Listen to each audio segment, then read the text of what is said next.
At 11 p.m. on August 10, 2003, 19-year-old Sonya Ivanov and her best friend Timuri Tuworak were walking down a street that was lined with a few shops, bars, and houses in Nome, Alaska.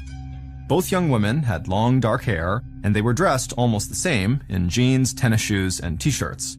But Sonya was quite a bit taller. She was 5 foot 11 inches tall, and her height made her stand out no matter what she was wearing.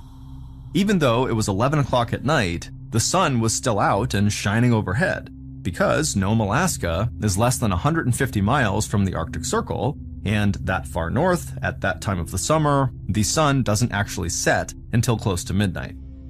Sonya and Timuri were accustomed to the long summer days and the midnight sunsets because they'd spent their entire lives in Northwest Alaska. They were both Alaska Natives, which is a term used to define the multiple groups of Alaska's indigenous people. And they had both grown up over 100 miles south of Nome in a tiny village that was made up almost entirely of Alaska Natives. But not long after Sonya had graduated high school a year earlier, she had moved to Nome, and Timuri had followed her soon after that. And as Sonya and Timuri walked down the street that night, they still felt like they were living in a big city. In reality, Nome was just a small remote town that was home to only about 3,500 people, but it was still a lot bigger than where Sonya and Timuri had come from. And Nome's residents were a collection of Alaska Natives, as well as people who had grown up in town and others who had traveled there from far away to live in a place that a lot of people called America's Last Frontier. Sonya and Timuri walked past a bar, and they could hear music and laughter coming from inside. Then they turned off the main road and onto a side street and walked over to a friend's small wooden house. Sonya and Timuri stepped up onto the raised porch, and then Sonya knocked on the door. And then a moment later, their friend opened the door and stretched up on her toes to reach Sonya's shoulders and gave Sonya a big hug. Then Sonya and Timuri headed inside to the cramped living room, flopped down on the couch, and settled in for a night of board games with friends. And just a moment later, a young woman about Sonya's age walked into the living room from the kitchen and handed Sonya a can of beer. Sonya cracked open the beer, took a swig, and smiled. When Sonya had first moved to Nome from the village she grew up in, her parents had been worried that she was too young and naive to handle city life. Everybody in their small village knew Sonya, and all of the adults there looked out for all the kids. And Sonya had been a star basketball player at her high school, so she was even kind of famous in her own little town. And her parents really hoped she would stay at least a little longer in a place where she was loved, protected, and admired. But Sonya had told her parents that she felt like she had to go to Nome to get a job that would let her save up enough money to go to college. Because for most of her life, she dreamed of going off to college and experiencing new places and learning about new things.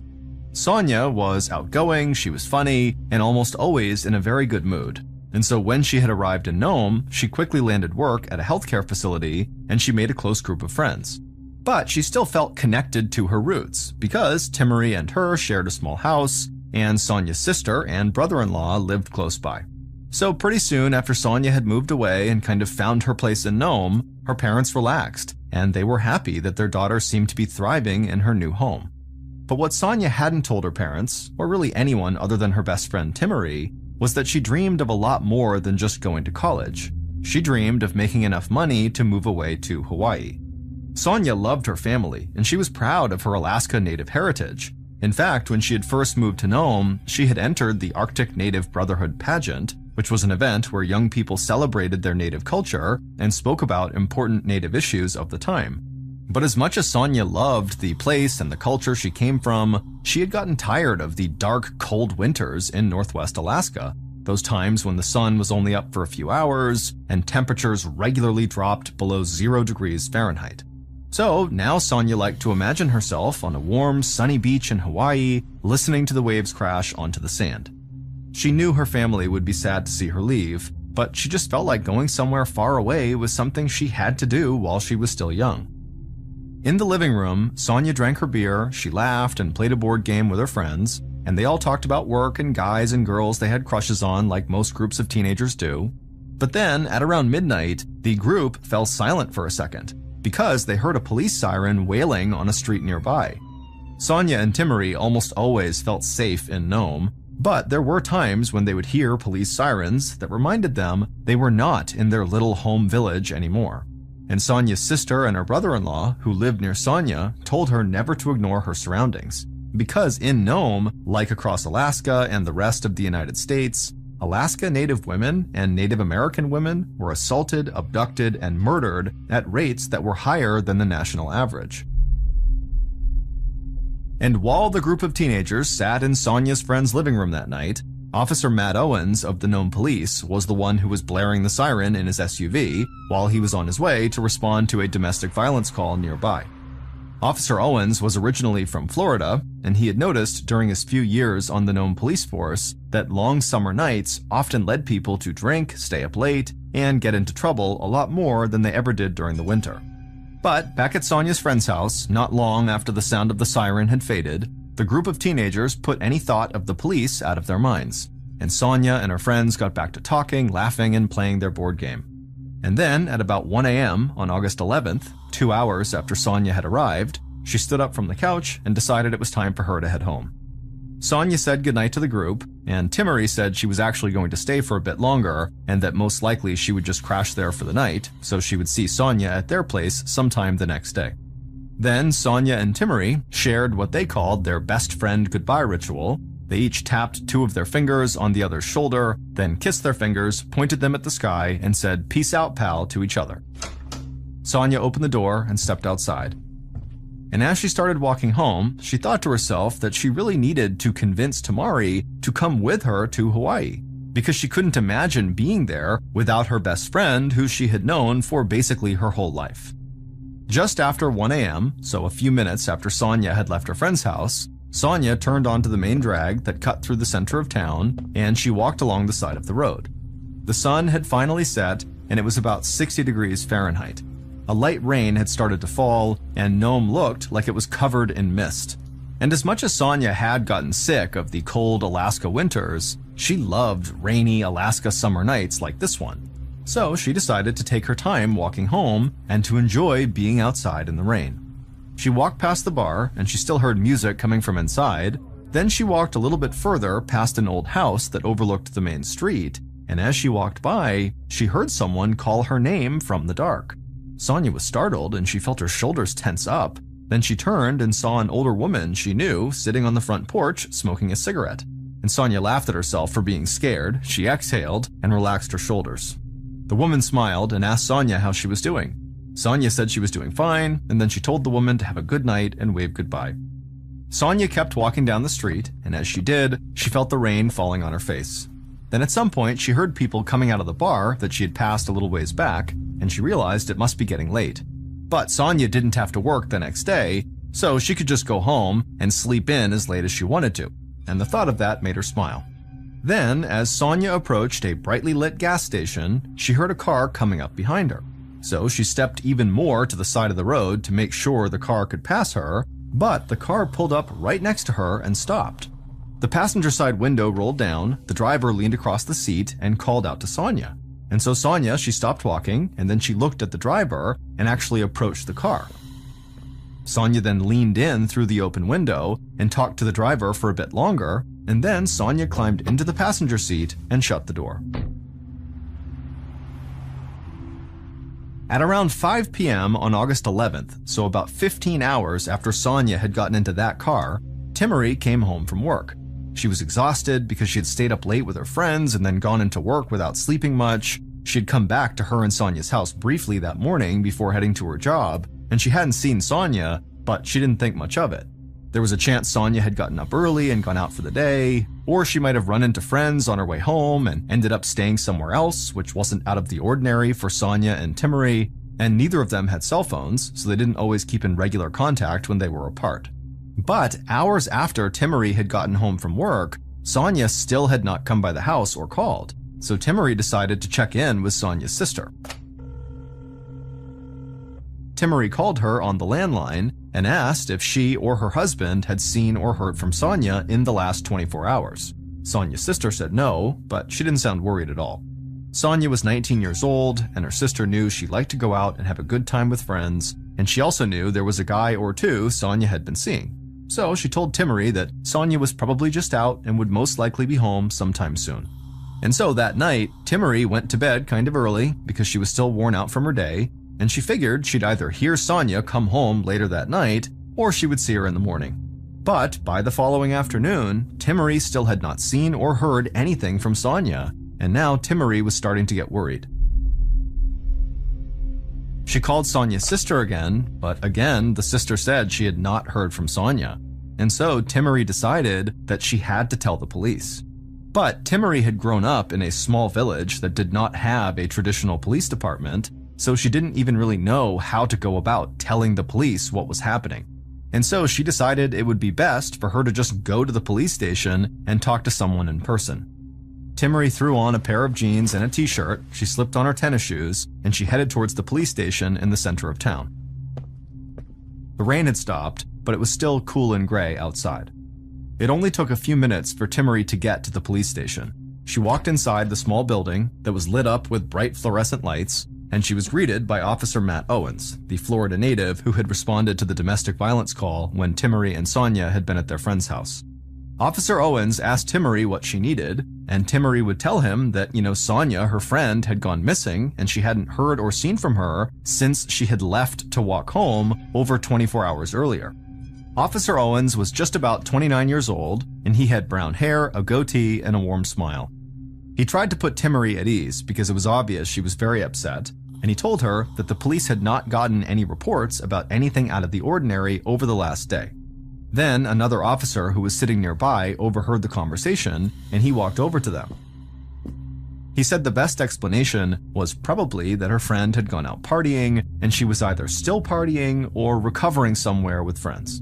But Timmerie said that Sonya had only had one beer on the night they were last hanging out, so it wasn't like she was just wandering around town drunk. But the officer said there still probably wasn't anything to worry about. Then one of the officers took down Sonya's name and Timmerie's personal information, and then told Timmerie they would call her if they heard anything. Timmerie thanked the officers, she turned around and walked out of the station. But as she headed home, she felt like she'd been totally blown off. And she didn't like to buy into stereotypes, but she knew a lot of her friends and family believed that the cops in town would do as little as possible when it came to helping Alaska Native women, and she really hoped that was not the case. Not long after Timmerie had left the police station, the phone in the police station rang, and Officer Matt Owens answered it. Sonya's boss was on the other line, and he was calling to say that Sonya had not come into work that day, and he was worried because Sonya never missed work or was even late without calling first. Owens hung up the phone and took a deep breath. Then he got up and walked the short distance across the station to the chief of police's office. The chief waved Owens in and asked him what was going on. And Owens told him about Timmerie's visit, about her friend Sonya, and now Sonya's boss had just called. And so Owens said they might have a legitimate missing persons case on their hands. At 8:30 p.m. on August 13th, the day after Timmerie had gone to the police station, a volunteer firefighter was driving on an old dirt road about 5 miles outside of Nome. After the chief of police had talked to Officer Owens about Sonya, he contacted the fire department and a couple of community groups to help organize a search for Sonya. And the volunteer firefighter had gotten the call, went right out to his car, and started driving in and around the city to help the search however he could. He was driving slowly, looking out the windshield and both windows, trying not to miss anything that might lead him to Sonya. The road he was on had once been very busy when Nome had experienced a gold rush all the way back in the 1890s, but now the roads around the old gold mines were pretty much abandoned and almost nobody ever drove on them. But most people in town knew that young couples still would sometimes find their way out to the abandoned roads to spend some time together alone, and that the area near the mines had become a kind of lover's lane. And the volunteer firefighter thought, maybe Sonya and a guy she was seeing had come out that way, and maybe they'd gotten stuck in the mud after the rainstorm or something like that. The volunteer firefighter continued to scan both sides of the narrow road, but all he could see was bushes and thick underbrush stretching out in both directions. But then suddenly something caught his eye and he slammed on the brakes. He looked out the driver's side window and stared into a bush. He thought something was out there, but he couldn't tell what it was. So he turned off the engine, he got out of his car and walked over to those bushes. Then he crouched down and peered inside the bushes, and he couldn't believe what he was seeing. His stomach turned and he felt like he might get sick, but he made himself turn around and run back to his car. He climbed into the driver's seat, started the car, turned it around, and sped down the old narrow mining road and back into town as fast as he could. Less than 30 minutes later, the same volunteer firefighter was heading back to the bushes on the side of the old mining road, this time in the passenger seat of a Nome police SUV that was being driven by Officer Brian Wayavana. Officer Wayavana headed down the road and stopped when the volunteer fireman told him to. Then Wayavana stepped out of the SUV and walked over to the bushes by himself. Wayavana was in his mid-30s with dark black hair and a black mustache, and he smoked cigarettes regularly while on the job. He would often say that being a cop in Nome was 39.5 hours a week of sheer boredom and a half hour of oh shit. And this definitely felt like an oh shit moment to him. Wayavana crouched down, and when he looked into the bushes, he hoped his eyes were playing tricks on him. But the sun was still bright enough for him to see clearly, and he knew he was staring at the body of Sonya Ivanov. Wayavana stood up, but then he quickly bent over again and put his hands on his knees and breathed in several times through his nose. Wayavana knew Sonya's sister and brother-in-law quite well, and he couldn't imagine having to tell them what he had just discovered. But before Wayavana could worry about that, he had to act fast. He knew that the small Nome Police Department was not equipped to handle the forensics investigation required in a case like this. They would need help from the crime lab and the Alaska State Troopers. But both of those groups worked out of Anchorage, which was over 500 miles away, and there was no road that directly connected Anchorage to Nome, so it could take them a while to get there. Wayavana went back to his SUV, he opened the door and grabbed the radio. He called in to the officers on duty and told them he needed everyone to help him come lock down a crime scene and to make sure that nothing happened to it until help from Anchorage arrived.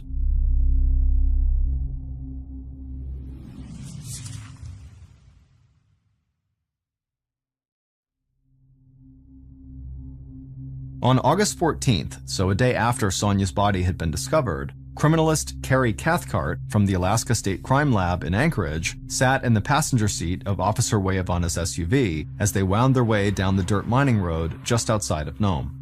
When Nome police had called the crime lab, the case was handed over to Cathcart. She booked a flight and had arrived in Nome earlier that morning. And while Nome police had waited for Cathcart to get there, they covered Sonya's body and most of the surrounding area with tarps to keep the crime scene as untouched as they possibly could. And Nome police officers had taken shifts guarding the crime scene to make sure nobody came near it. Wayavana eased off the gas and stopped the car several yards away from the crime scene. Cathcart looked out and she saw the tarps covering the area. She was used to visiting scenes days after a crime had taken place because traveling in Alaska often just took a lot longer than it would in other parts of the United States. Cathcart got out of the SUV, slipped on a pair of gloves, and followed Wayavana to the bushes on the side of the road. Cathcart wore hiking boots, a windbreaker over a dark shirt, and she had long blonde hair. Wayavana called another officer over, and together they removed a tarp from the bushes. Then they walked away from Cathcart and removed the remaining tarps that covered other parts of the crime scene. Cathcart stared down at Sonya's lifeless body inside of the bushes. Cathcart had worked homicide cases and other violent crimes for a few years, but it still hit her very hard when she saw victims as young as Sonya. As Cathcart approached the body, the most obvious thing that stood out about Sonya's body was that she was naked, except for a sock on one of her feet. But there were no clothes or scraps of torn fabric anywhere in the area. Then Cathcart moved in closer to get a better look. They would have to do a full autopsy and examination, but it was pretty clear to her right away that Sonya had died from a gunshot at close range. Cathcart asked an officer if Nome police had found bullet casings in the area, but the officer said they hadn't really found anything before they locked the site down and contacted Anchorage for help. Cathcart made her way back to the road and started scanning the dirt. She saw sets of tire tracks that looked like they matched a police SUV, like the one Wayavana was driving, but then she stopped cold and shouted for Wayavana to come look at something. Wayavana walked over to Cathcart on the road, and she pointed to a set of tire tracks in the dirt. He didn't really know why she was showing them to him, but then she motioned for him to come look closer, and she said the tracks were most likely from a truck, but importantly, it looked like the track had mismatched tires. This, of course, would make it much easier for the police to find this truck, especially because they were already starting with a small number of people who lived in Nome to begin with. So Weyavana made a note about the mismatched tires in his notebook. Then Cathcart followed those tire tracks back down the road towards the spot where Sonia's body was. Weyavana walked right behind her. Cathcart stepped over to the bushes right on the side of the road. She squinted her eyes and looked as closely as she could at every branch, and a slight smile began to come across her face. She turned to Weyavana and motioned for him to look at what she had just seen. And on one of the branches, she pointed to a streak of blue paint that she was almost certain had come from an automobile. So now Weyavana believed if he could just track down a blue truck with mismatched tires, he would have a good chance of finding Sonia's killer. In the days following Carrie Cathcart's examination of the crime scene, Nome police fanned out across the city. They spoke to Sonia's friends, her sister and brother-in-law, and anybody willing to come forward to say they had seen Sonia around the time she had disappeared. Officer Weyavana had met with Timmery the night Sonia's body had been discovered, but now he wanted to meet with her again to see if she might have any information that could lead him to the owner of a blue truck with these mismatched tires. So, on a warm August morning, Weyavana knocked on the door of Timmery and Sonia's house. Timmery opened the door, and Weyavana could see that her face was puffy and her eyes were bloodshot. It was clear she had been crying. Timmery led Weyavana into the small front room of the house. The place was messy, like a teenager's bedroom might be. There were clothes hanging on chairs and empty soda cans all over the coffee table. Timmery sat down on the couch, and Weyavana cleared off a chair and sat down across from her. Timmery was glad that it was Weyavana who had come to the house to talk to her. Timmery knew that Weyavana knew Sonia's sister, so Timmery believed Weyavana would do everything he could to find out who had killed Sonia. Weyavana started by just asking Timmery if she was okay, but she just shook her head and tried to fight off tears. Then he asked her if Sonia had any enemies or somebody who might have been angry with her. But Timmery said Sonia was one of the happiest, easygoing people she'd ever known, and everybody who had met her liked her right away. But then Timmery trailed off in the middle of a sentence, and she looked surprised, like she'd just thought of something that she believed she should have thought of a lot earlier. Weyavana asked her what was going on, and Timmery leaned forward on the couch, and she said there was a guy who Sonia had kind of hung out with a couple of times, and she knew they had kissed a couple of times, but it really wasn't anything serious. But Timmery said the guy was really into Sonia, but Sonia was not really into him. So Weyavana asked who this guy was, and Timmery would say it was a friend of theirs named Kunuk Angsuk. Then Timmery said that Kunuk was usually the nicest guy in the world, like a big teddy bear, but he did have a temper, and he could fly off the handle when he got mad. Officer Weyavana thanked her for the information. Then he asked Timmery if she happened to know what kind of car Kunuk drove, and she said he drove a blue truck. Weyavana's eyes lit up. He couldn't believe he'd possibly found the person he was looking for so quickly. He thanked Timmery again, and then he headed out of her house, got into his SUV, and drove down the street to the police station. And when he filled in the chief of police about what he had just learned, the chief set things in motion for them to impound and search Kunuk's blue truck. It took a few days to get everything in order, but then Weyavana, Officer Matt Owens, other members of the Nome police, and the criminalist Carrie Cathcart searched the truck, and they were stunned by what they found. Kunuk's truck was indeed blue, and it had mismatched tires that fit with the tracks that Cathcart had found on the mining road near Sonia's body. But that wasn't all. One of the truck's tires had blood spatter on it, and inside the truck, they found multiple rifles and a tarp that was covered in blood. And so after this discovery, police felt like they had found their killer. In late August, so a couple of weeks after Sonia had been found, Nome police had more than enough evidence to make Sonia's friend, Kunuk, their prime suspect.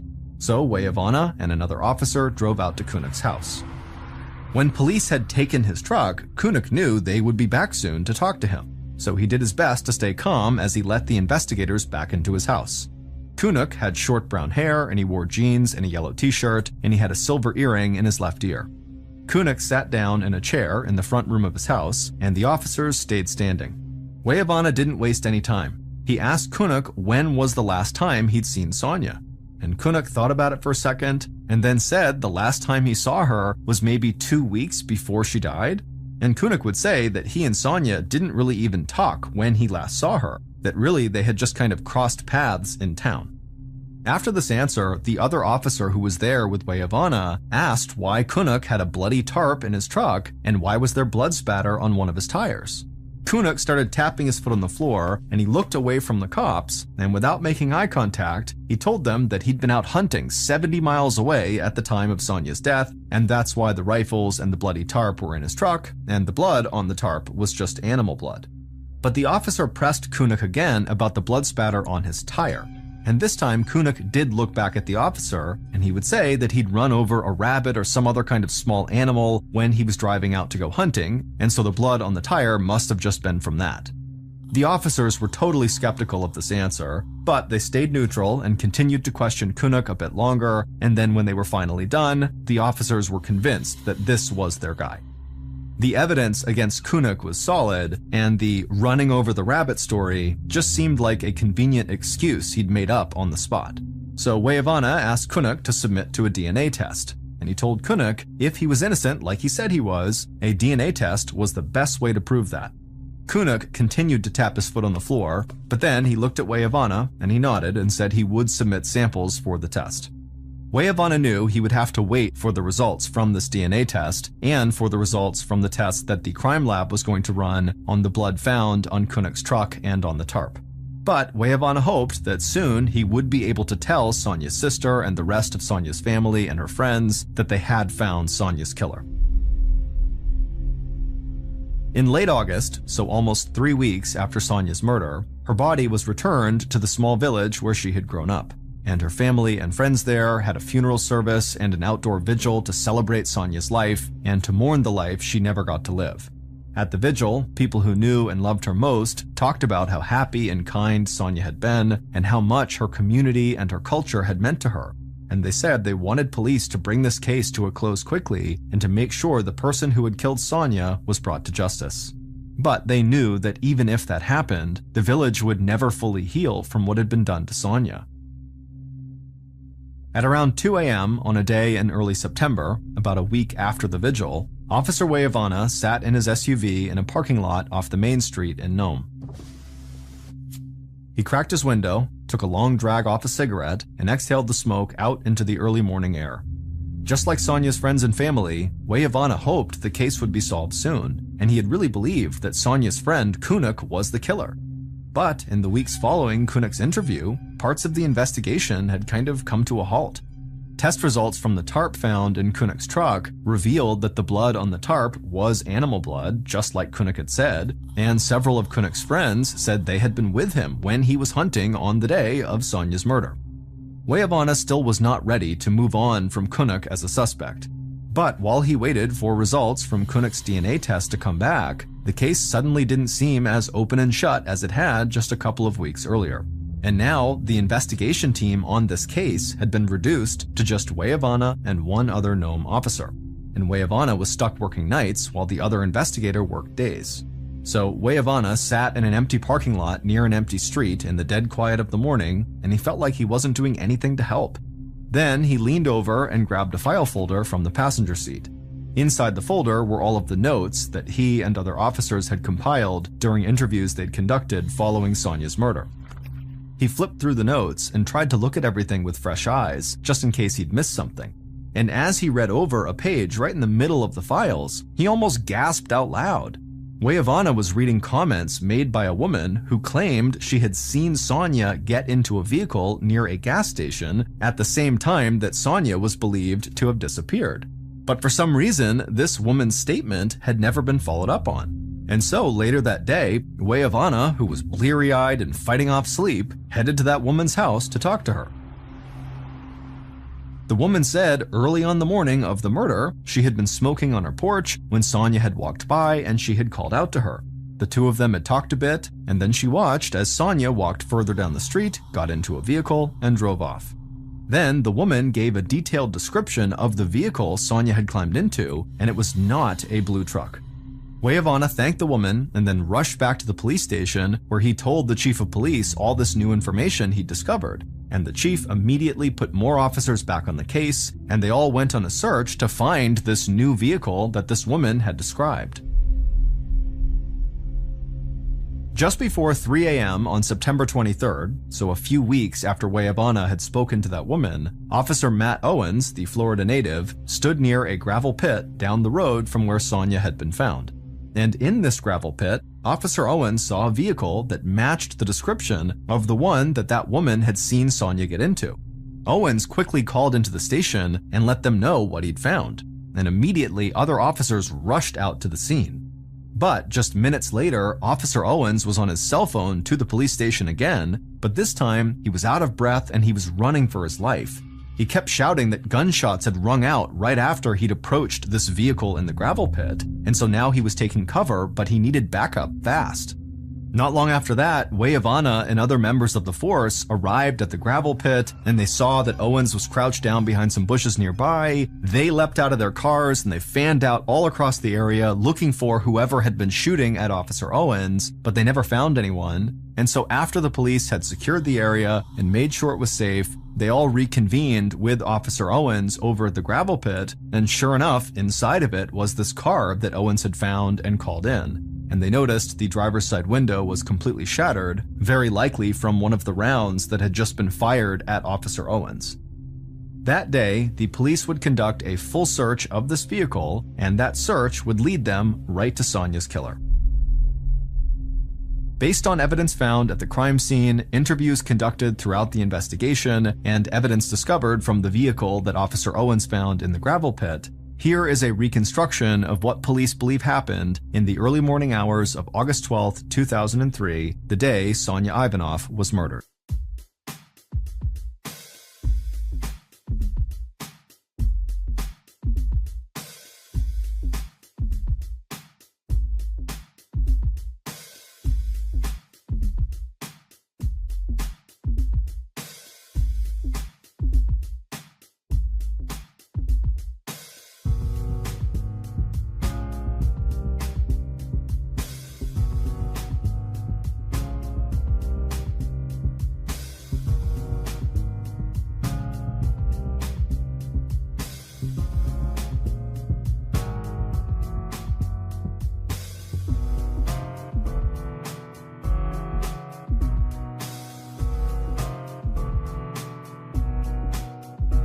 Just after 1 a.m., the killer drove slowly down the street in the center of Nome. Light rain fell on the windshield, and the mist gave the whole town kind of an eerie glow. The killer heard music coming from the bar, and they watched as a few drunk people stumbled outside. The killer laughed and just kept cruising down the street. And in the bright lights from the gas station up ahead, the killer saw Sonya walking on the side of the road. It was hard to miss the very beautiful 5 11-inch tall teenager. The killer grinned, and they felt their hearts start to race a bit. Then they drove right past Sonya and hit the brakes. Then the killer rolled down the passenger window just as Sonya walked by, and they called out to her. Sonya stopped, walked over, and leaned in through the open window. The killer smiled and asked if Sonya wanted a ride home. Sonya liked walking in the rain, but there was a chance the storm could pick up quickly and get a lot worse, and it was getting late, so she said sure, she'd love a ride. The killer told her to hop inside, and so she did. She opened the door, got into the passenger seat, and then once Sonya was inside, the killer rolled up her window, they locked the doors, and drove down the road. But when they got to the point in the road where the killer should have turned to go to Sonya's house, they just kept on driving.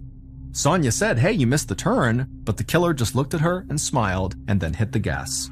Sonya started to get scared, and she asked the killer what they were doing, but the killer just told her to be quiet. When they reached the outskirts of town, the killer turned off the main road onto an old dirt road. Sonya desperately wanted to get out, but they were going so fast, and she was just too scared to do anything. Finally, the killer slowed down and pulled into some bushes on the side of the dirt road and parked. Then the killer got out.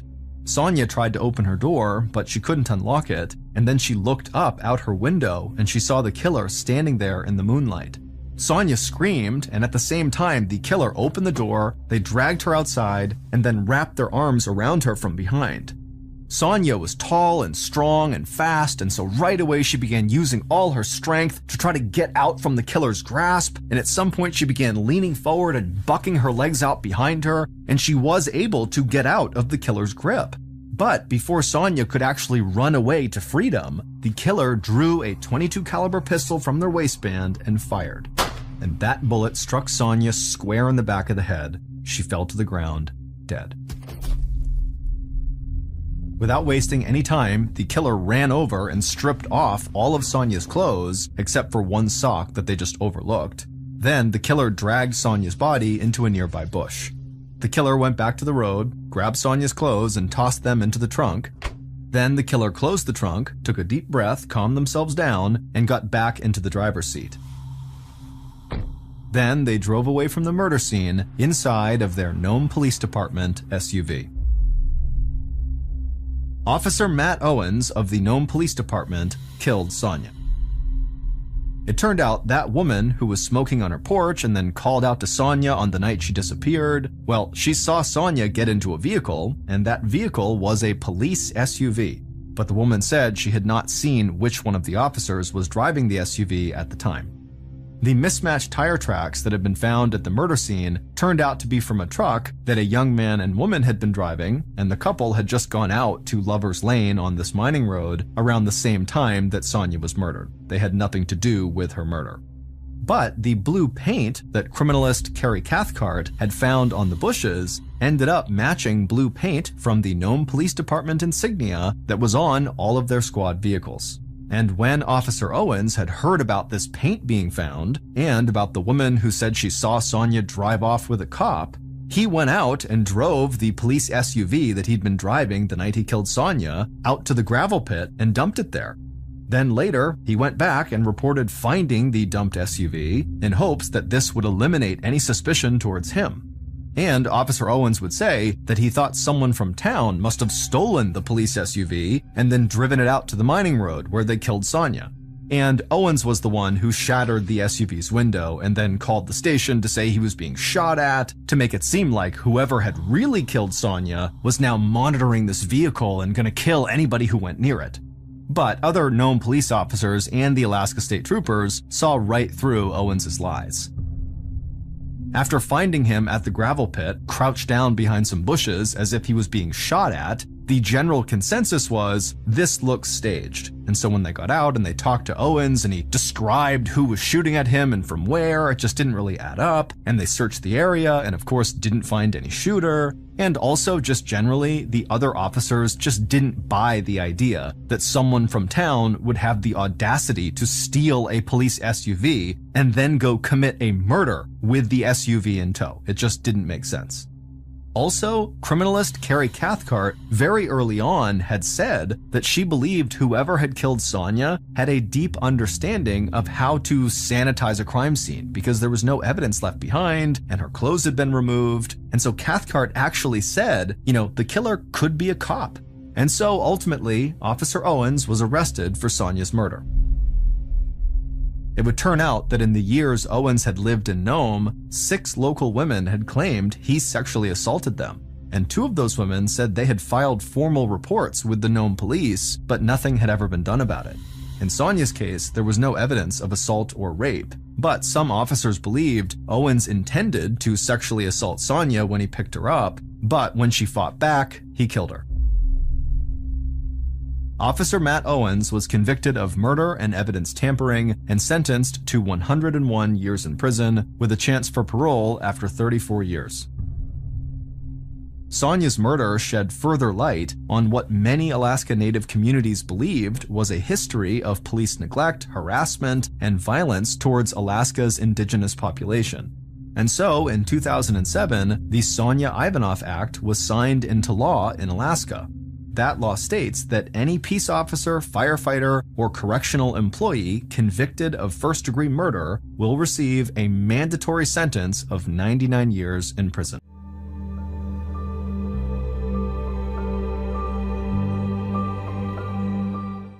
34-year-old Diane Newton King woke up before sunrise. She showered, she curled her bangs, she did her makeup, and then she dressed for work in the most professional women's fashion of the day. She put on pantyhose, a pencil skirt, and a blazer with the absolutely massive shoulder pads. It was the spring of 1990, and in Battle Creek, Michigan, Diane was one of the biggest names in town. Diane anchored the morning news show for Battle Creek's local TV station, WUHQ, which meant most days of the week, Diane had to leave her house by no later than 4:30 a.m.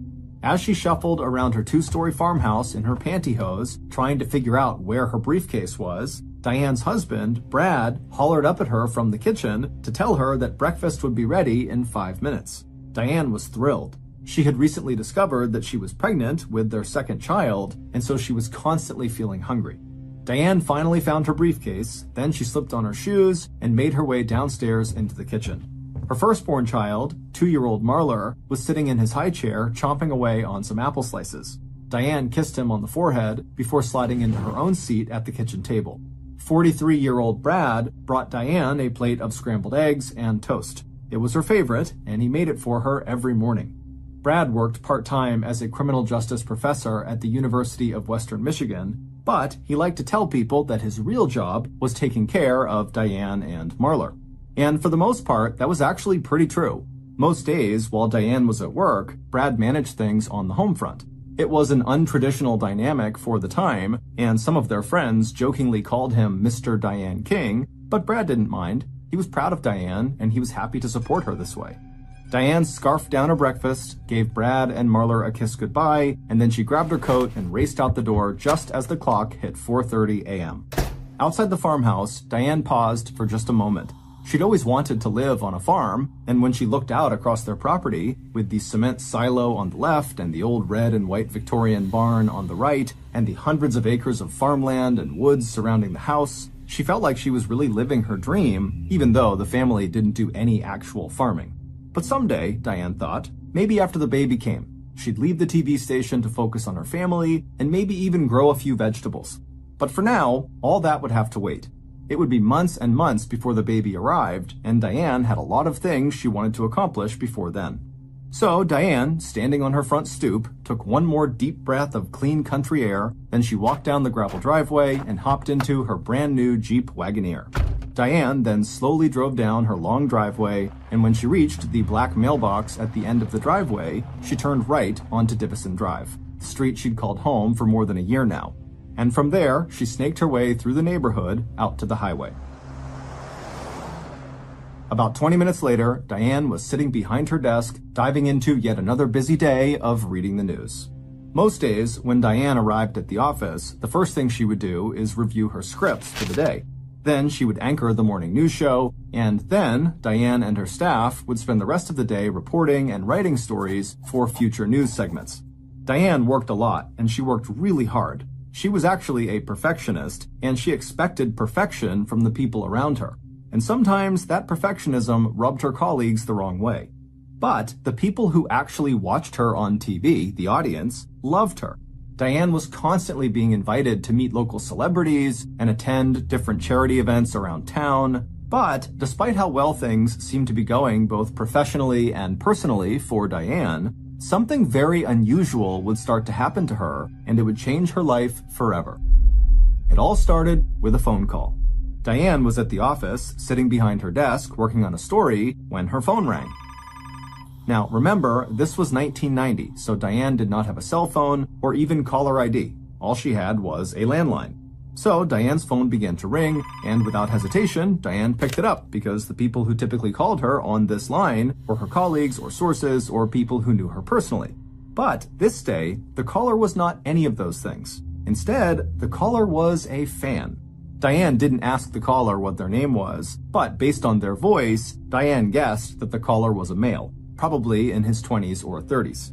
He said he had been watching Diane on TV, and he was so inspired by her reporting, he was thinking about getting into broadcasting himself, and he wanted to know if Diane had any advice about how to break into the business.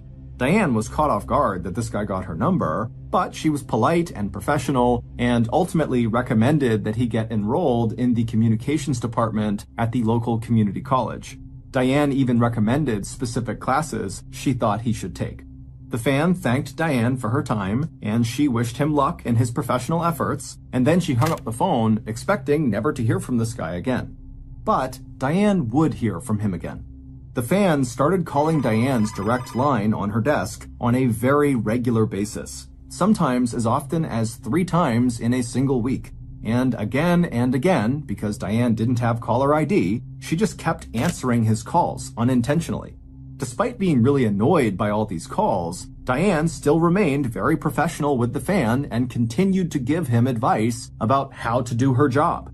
However, the more he called, the more Diane sensed there was just something off about the guy.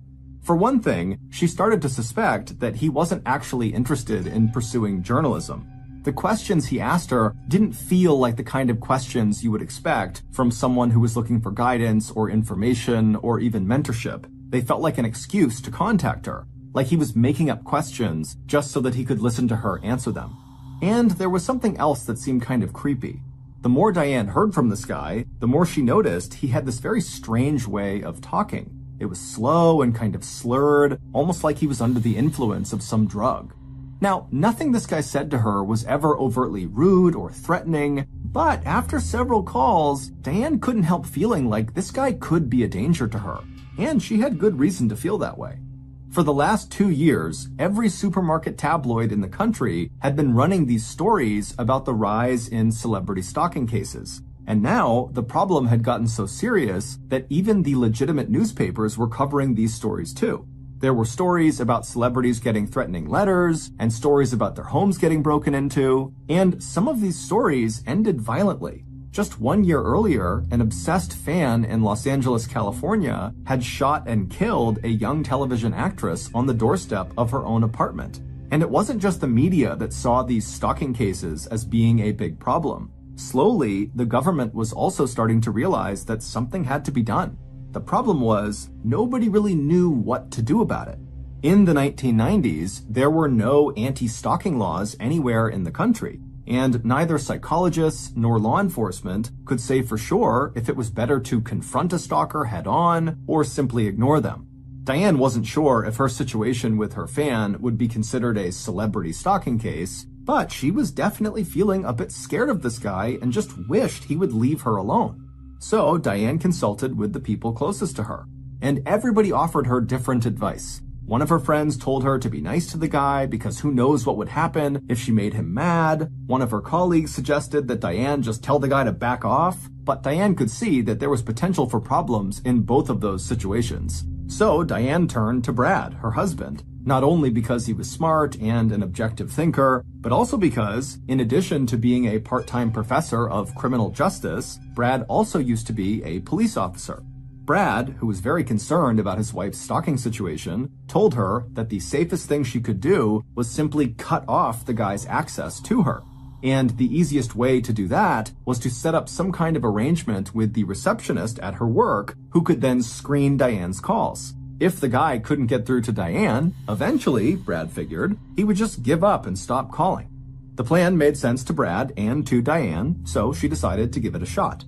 Diane talked to the receptionist at the TV station, and they worked out a screening system. The way it worked was every call that came in on Diane's direct line would actually first ring at the front desk with the receptionist, and the receptionist would answer the phone, and if it was Brad or a colleague or a source calling for Diane, they would get pushed through.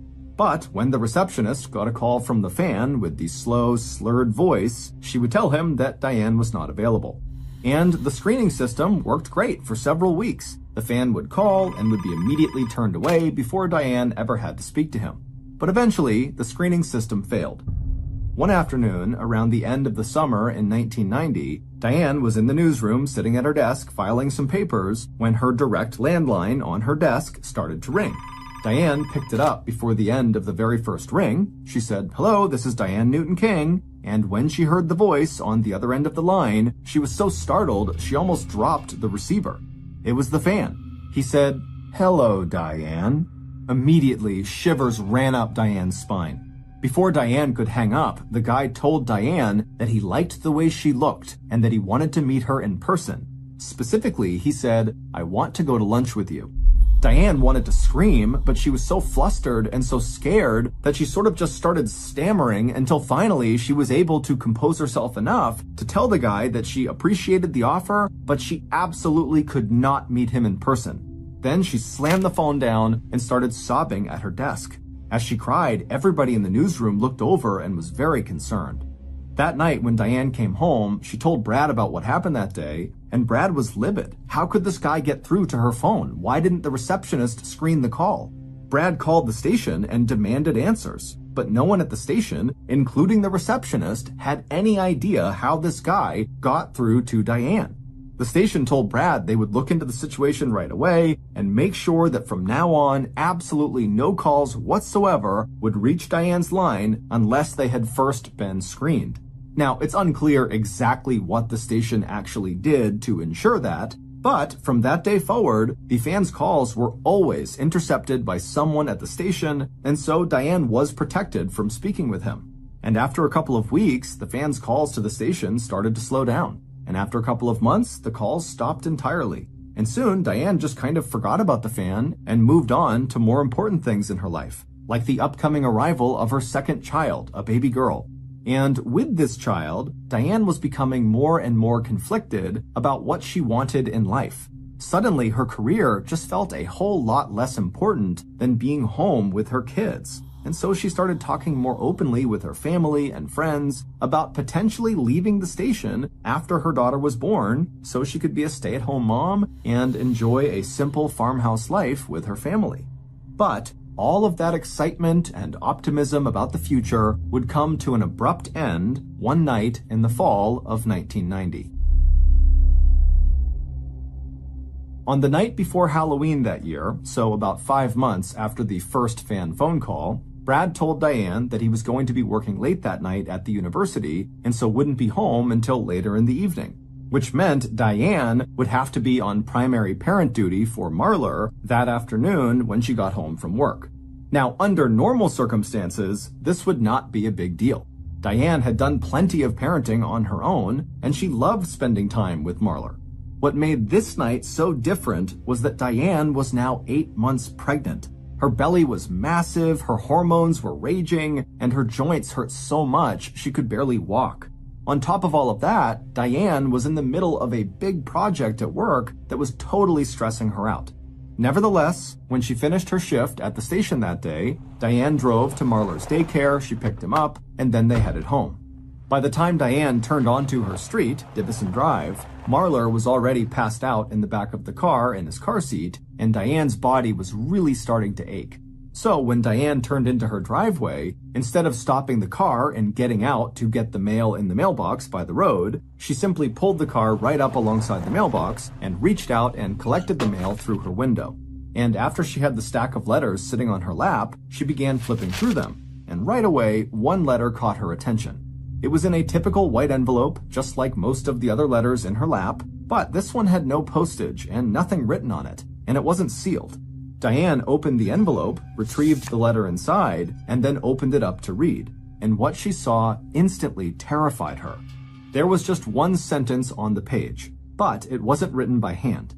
Each letter of this sentence had been cut out of a magazine and then scotch taped to the page, like one of those ransom letters you see in the movies.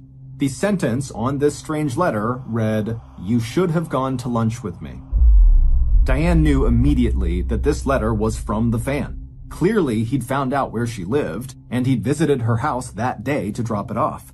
In fact, she realized with sudden alarm that this guy might actually still be in the area, waiting for her to come home. In that moment, Diane forgot about everything else she had going on. She forgot about how much her body hurt and how tired she felt. She even forgot about the sleeping baby sitting right behind her. Diane just started screaming like a banshee. Then she threw the car into reverse, backed away from the mailbox, slammed on the gas, and drove away from her house as fast as she possibly could.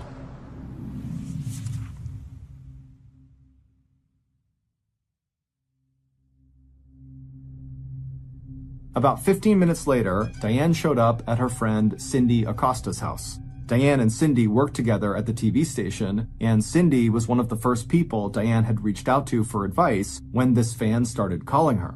When Cindy opened the door, Diane, who was carrying Marlar, practically collapsed into Cindy's arms. In between sobs, Diane told Cindy about this letter and how scared she was, and right away, Cindy said, "We have to call the police." The police showed up a few minutes later and escorted Diane back to the farmhouse to search the property for intruders, but they didn't find anyone. Still, Diane was too afraid to stay at the house alone, so the police brought her back to Cindy's house, where she waited with Marlar until Brad was finally out of his class and could come and pick them up. After word got out about this threatening letter, the Battle Creek community really came together to support Diane. Also, the TV station beefed up their security around the office, Diane's sister bought them a dog, and Brad installed motion-censored lighting outside of their house. But none of those things actually made Diane feel any safer. She just couldn't shake the idea that her fan was watching her everywhere she went. Her fear got so paralyzing that Diane literally just stopped going outside the house at all except to go to work. And when she did have to go outside, she used a system that she and Brad created to ensure she was never outside alone.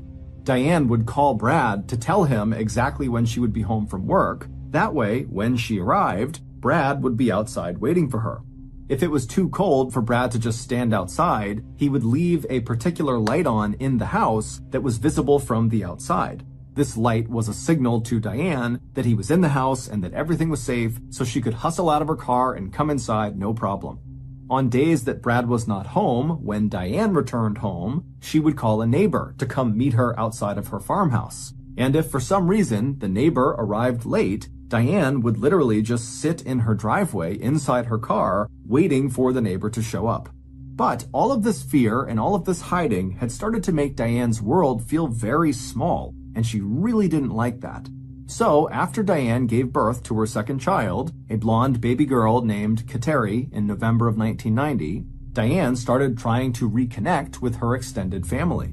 She started calling her sisters and mother much more often, and together, over the phone, the women would bond over the challenges and joys of raising their kids. And it was during this time, on these phone calls, that Diane started to talk more openly about her desire to leave the TV station altogether. She'd been thinking about it ever since she found out she was pregnant with Kateri, and now that Kateri was here, the whole thing felt much more real. Diane's extended family was very supportive and encouraging, and they pushed her to start leaving the house more often besides just going to work. They got her to start coming out to Detroit, where her extended family all lived, about 2 hours away from Battle Creek by car, so that she and her kids and the rest of the family could all participate more actively in each other's lives. And so, starting in late 1990/early 1991, every few weeks, after delivering the Thursday morning news break, Diane and her two kids would leave Battle Creek and head out to Detroit. They'd spend a few days with Diane's mother and sisters, and then on that following Saturday, they'd all head home. And on the night of Saturday, February 9th, 1991, about 9 months after the first call from that fan, this was exactly what Diane and the kids were doing, returning from her mother's. That night, Diane left Detroit a little after 4 p.m. So by the time she was pulling on to Divison Drive around 6 p.m., the sun was just beginning to set. Diane turned on her headlights, and when the King's black mailbox came into view, Diane tightened her grip around the steering wheel. It had been more than 3 months since she received the letter, but just the sight of that mailbox still filled her with dread. Diane turned onto the gravel driveway leading to the house, and as she made her way up the long, narrow path, she spotted the signal light on inside the farmhouse up ahead, meaning Brad was home and everything was safe and she could get out of her car and just go inside. But, as Diane was about to find out, Brad was not inside the house, and it was definitely not safe for Diane to get out of the car. About 30 minutes after Diane pulled into the driveway and saw the signal light, a call came into the dispatch office at the local police department. It was Brad, and he was hysterical. He was so shaken up by what he had just seen that he could barely form a sentence. But he was able to eventually communicate with the dispatcher that he'd just found his wife lying in their driveway, not moving, and there was blood in her mouth. When the police arrived less than 10 minutes later, they found Brad sobbing and pacing around the driveway. Diane was just lying in the middle of the driveway next to her car, and their two kids, 2-year-old Marler and 3-month-old Kateri, were still sitting in the back seat of the car, crying uncontrollably. The reason Brad had left them in the car was because, as cruel as it seems, Brad knew from his work as a cop and as a criminal justice professor that even just opening the door to the car could potentially contaminate a crime scene. The responding officer walked right up to Diane and knelt down next to her. Even without much blood, it was obvious that Diane had suffered some sort of horrible injury and was definitely deceased. The officer spent a few minutes looking her over and eventually found the likely cause of death. There were 2 bullet holes in her body, one in her chest and the other near her waistline. An autopsy would later reveal that the shot to Diane's chest had been the fatal one. It had caused so much internal damage that she had died within 3 minutes of impact. Initially, though, the police had no idea how long ago those shots had been fired. But when the officer touched Diane's body, he found that it was still warm, which meant her killer might still be in the area. Instinctively, the officer grabbed his radio and called for backup. Over the next 2 hours, a small army of investigators would descend on Divison Drive. They would search the property for fingerprints and evidence, and they would interview neighbors and potential witnesses, and after a little while, they would bring one of the best trackers in the state onto the property, a German Shepherd named Travis. When Travis arrived on the scene, the dog quickly locked onto a scent trail. The dog took off running from the farmhouse straight back into the forest behind the home. The dog ran through muddy, brushy fields, then he crossed a creek, and then he sort of just stopped, turned around, and headed back to the farmhouse, where a crowd of investigators and neighbors were beginning to form outside. At the time, Travis's handler assumed that the dog had just kind of lost the scent at some point in the woods, and that was why he had stopped, turned around, and just gone back to the farmhouse. But many months after that night, once the police had figured out what happened to Diane, they would look back at Travis's initial movements that night and realize the dog had not simply given up and returned to the farmhouse. The dog had just continued to follow the scent trail, which happened to stop somewhere in the middle of the woods, turn around, and then come back to the farmhouse. In fact, that night that Diane was discovered, the killer was standing right outside of Diane and Brad's home among the police and onlookers. After being arrested, Diane's killer did not confess to the murder, and so we don't have every detail of what happened in the final moments of Diane's life. However, based on several key interviews and pieces of evidence, this is what investigators believe happened to Diane.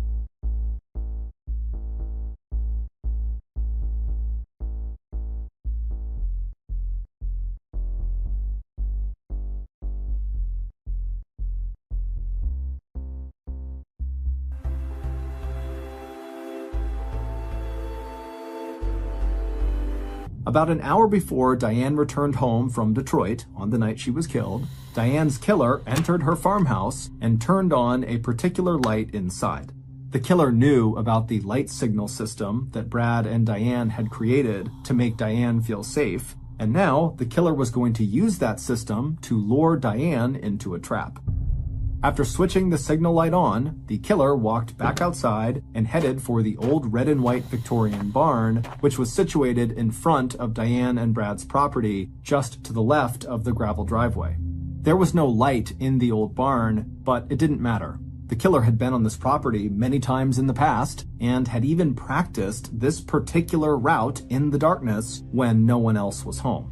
Inside the barn, the killer walked past the family's tractor and the many tools they left lying on the ground. The killer walked past the family's protection dog, but the dog just kind of looked up and didn't even bark. And then the killer reached the back of the barn and climbed a narrow staircase which led to a large, dusty loft area.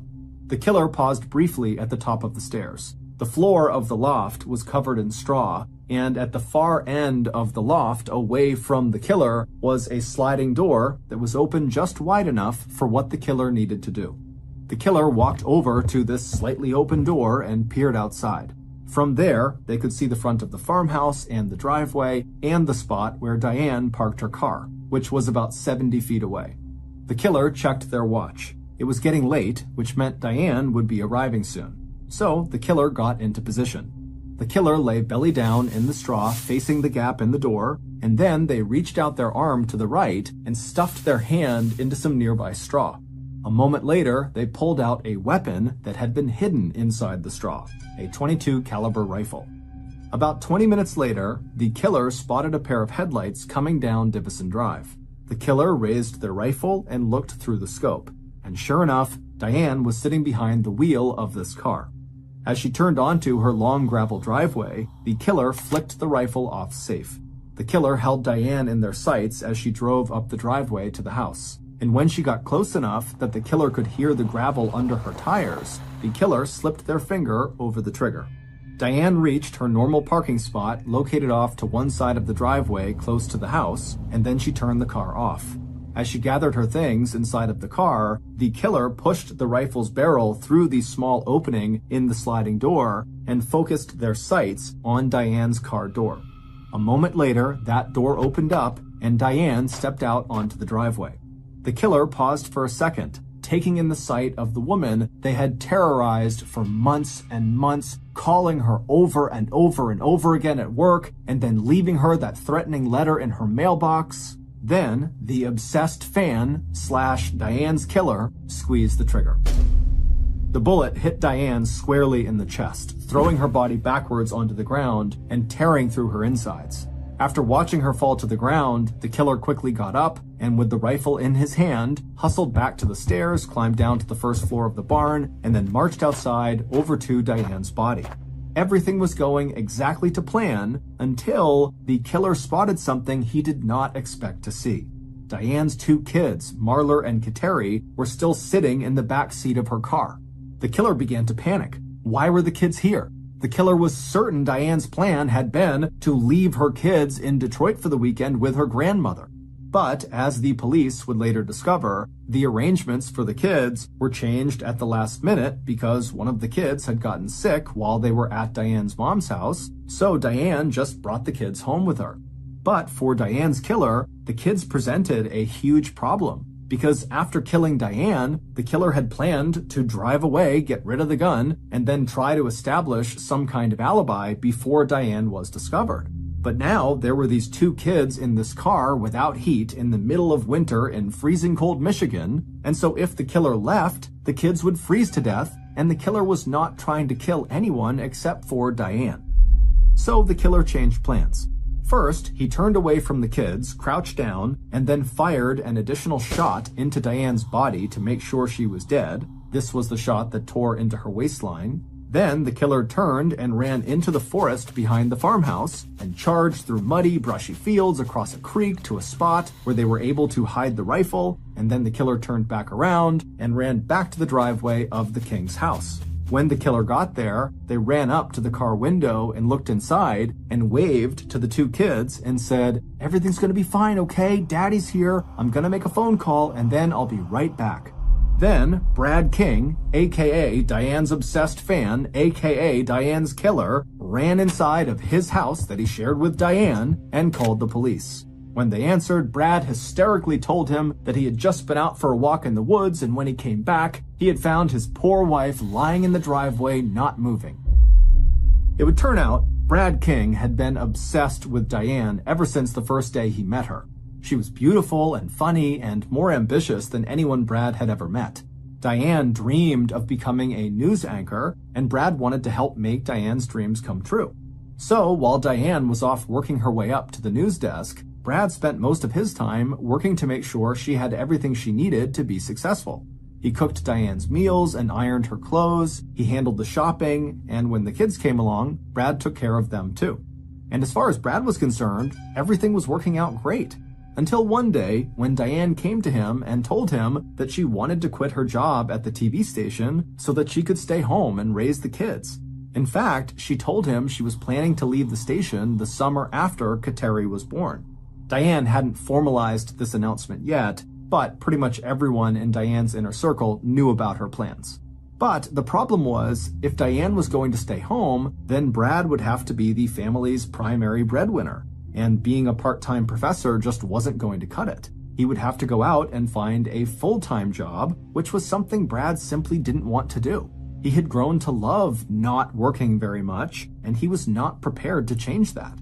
However, when Brad voiced his concern to Diane about not wanting to work full-time, she was empathetic, but said it was really important for her and the kids that she be home with them. So he would just have to kind of accept it and get a full-time job. However, Brad did not accept this. Instead, he decided he would just kill Diane. And because of his background as a police officer and as a criminal justice professor, he was confident he could get away with it.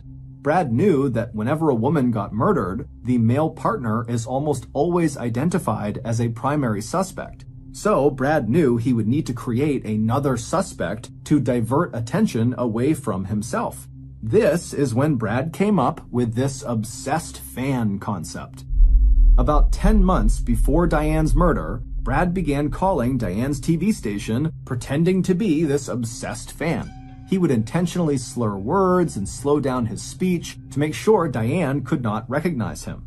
Then, about 5 months after that first call, when by this point everybody in town knew about Diane's stalker, Brad decided to up the ante. On the night before Halloween, Brad left that threatening letter in the mailbox. He used cutout letters so Diane could not identify his handwriting, and he did it because he knew that type of letter would be more intimidating because of its use in scary movies. And the letter worked. It terrified Diane, and most importantly, it brought more attention to this fake fan, to the point where the police were actively searching for this person. This obsessed fan had become so real that by the time Brad was ready to kill his wife, he felt certain that nobody would even look twice at him. But thanks to his kids still being in the car after he killed Diane, Brad had not been able to flee the scene like he had hoped, and so he had to come up with a story about how he had been walking in the woods that night and had returned home and came upon his wife in the driveway, and that's when he called police. But this story didn't make sense.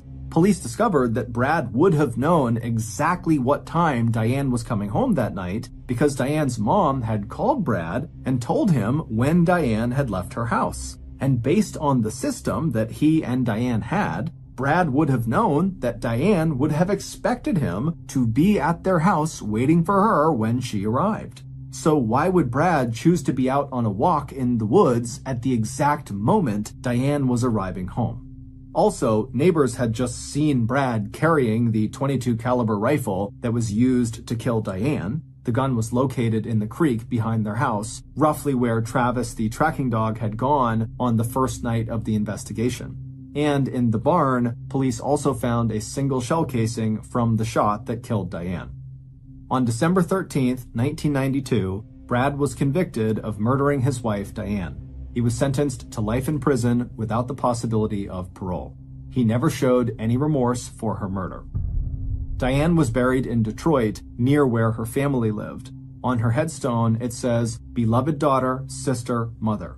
Diane was also, of course, a wife, but her family decided not to include that word.